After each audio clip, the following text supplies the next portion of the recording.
आप देखते होंगे कि घर में यदि 2 संतान भी है तो एक पूर्व की ओर जा रही है, दूसरी पश्चिम की ओर जा रही है। क्या कारण है?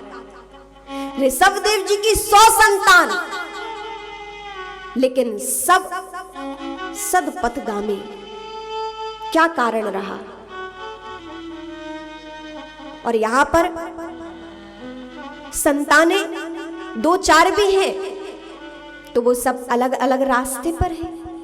उनको रास्ते पर लगाना कितना कठिन हो जाता है, सदमार्ग पे लाना कितना कठिन हो जाता है। क्यों? कहां कमी है? क्योंकि ऋषभदेव जी महाराज एक राजा होते हुए भी अपना गृहस्थ जीवन का पालन कर रहे हैं। अंतर यहां है कि ऋषभदेव जी महाराज अपने पुत्रों को बुलाकर प्रतिदिन सदुपदेश देते हैं। क्या करते हैं? सदुपदेश देते हैं। और समस्त पुत्र बचपन से ही पिता की आज्ञा में है। ये असर कहां से है?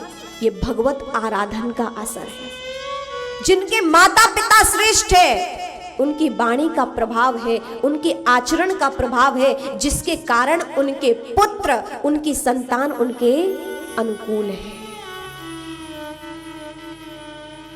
होता क्या है? पिता सिगरेट पीते हैं और बच्चे से कहते हैं ये बुरी आदत है, इसे पीना नहीं। बच्चा मानेगा?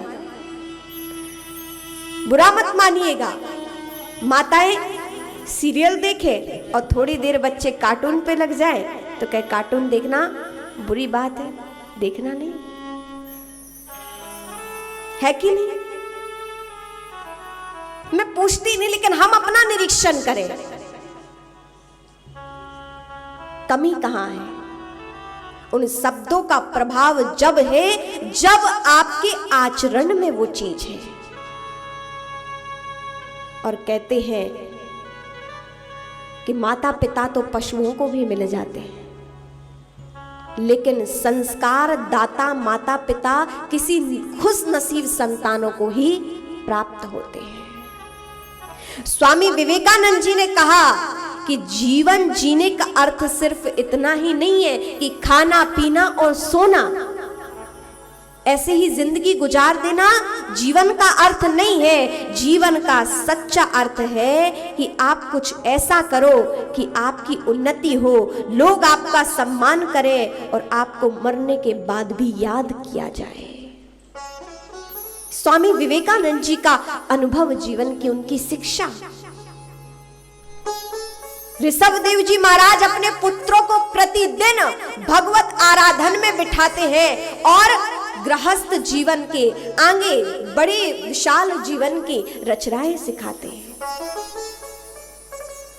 लेकिन ये ध्यान रखिएगा कि शिक्षा वही प्रभावकारी होती है जो शिक्षा देने वाले के आचरण में हो। सभी चाहते कि हमारी संतानें अच्छी रहें, हमारी आज्ञा का पालन करने वाले हो, तो हम सीखें कि हमें करना क्या है। क्यों ऋषभदेव जी महाराज के 100 पुत्र हुए और 100 संतान ही महान हुई, श्रेष्ठ बनी। ऋषभदेव जी महाराज अपने पुत्रों को सिखाते हैं कि बेटे पुत्र, तुम्हारा कर्तव्य बहुत बड़ा जीवन में है। यहां सबसे पहले धर्म का आचरण सिखाते हैं और हमारे यहां अर्थ का आचरण सिखाते हैं। सबसे पहले थोड़ा बच्चा बड़ा हुआ और कहते तुम क्या बनोगे? कोई कहेगा डॉक्टर, इंजीनियर, जज, वकील, न जाने क्या क्या। लेकिन बच्चों को सबसे पहले ये सिखाओ कि तुम भले ही कुछ बाद में बनो, लेकिन अच्छे इंसान पहले बनना। दुनिया में बड़ा आदमी बनना अच्छी बात है, दुनिया में बड़ा आदमी बनना अच्छी बात है, लेकिन उससे भी बड़ी बात है अच्छा आदमी बनना।